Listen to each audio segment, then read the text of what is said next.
feel that, you know, it's a tough time right now in America. The economy is collapsing. People are fearful of foreigners.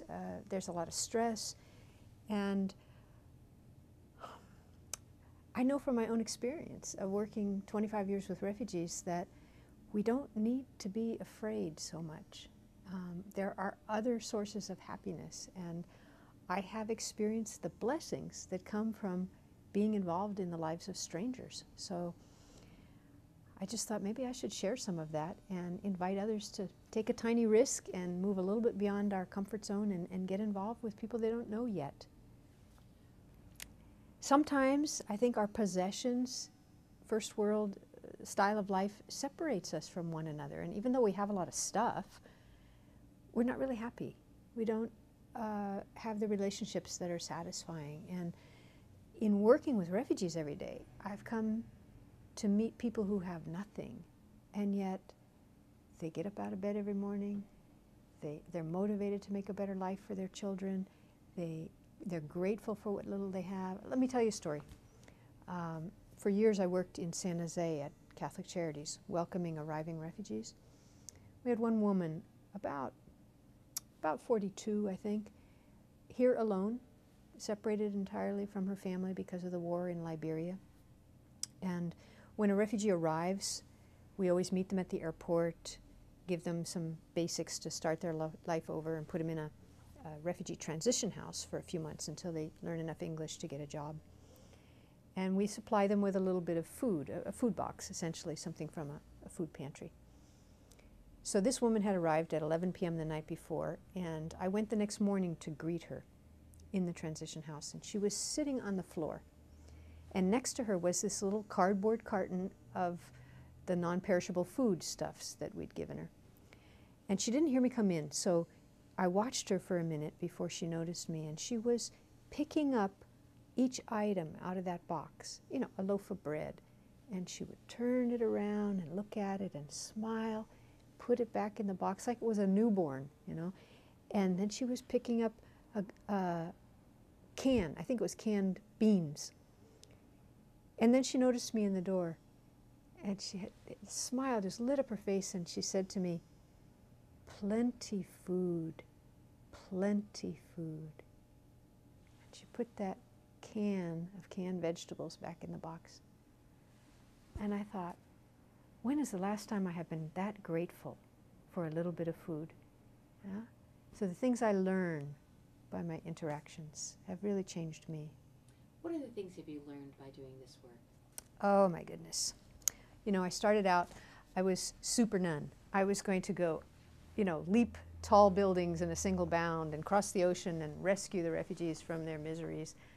And once I got to the heat of the refugee camp and the dreariness of the confinement there, that image wilted pretty fast. I was afraid of the spiders, and I was kind of defeated by the you know, the oppression of the tropical sun.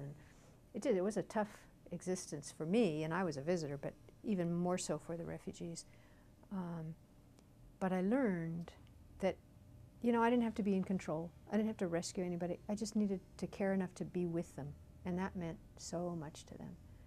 So I really learned that something that probably all of us are going to learn now with the economic collapse, that what really matters in life is not the things we collect or the things we're in control of or the accomplishments we think we make, but our family, our friends, the relationships that we can build.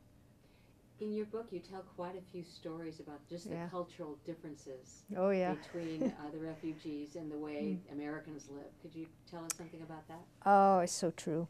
I remember my first month in the refugee camp in northern Thailand on the Mekong River, this little outpost across the river from Laos. And I was living with a couple of Thai sisters. And one of them said to me one night, we were sitting around the dinner, which was a common plate, and you would dip into the rice with your fingers and dip it in sauce, and everybody dipping into the same plate. And she said to me, "Marilyn, I have heard that in America it is one person, one room, one person, one plate. is that true? I'm not feeling pretty good about myself, high standard of living in California. So I said, yeah, pretty much, it's true. And her face just went flat. And she said, well, why would anyone want to live like that? I thought, wow, it's true. I mean, we have a lot of stuff here, but we're very isolated from one another. We are very insular, not only as a nation, but as individuals. And I think we've lost that sense of community. For me, it's not about solving world poverty and ending wars forever. Those are noble goals. What I care about is inviting everybody I meet to take a small risk, open themselves a tiny crack, and get involved in welcoming someone you don't yet know. It might be somebody on your own block. It might be somebody at a refugee resettlement office in your town. You will be amazed at how enriched you feel by reaching out to others. Since only 1 out of every 200 refugees ever gets resettled, most of them are stuck in place in refugee camps for a generation or two, I decided to put my focus there. I started a nonprofit last year called Mercy Beyond Borders. And what we're doing here is raising awareness about the plight of women and girls. And we're starting in South Sudan. And we're also raising funds. So look up our website, Mercy Beyond Borders. You could really make a big difference with a small effort. Thank you.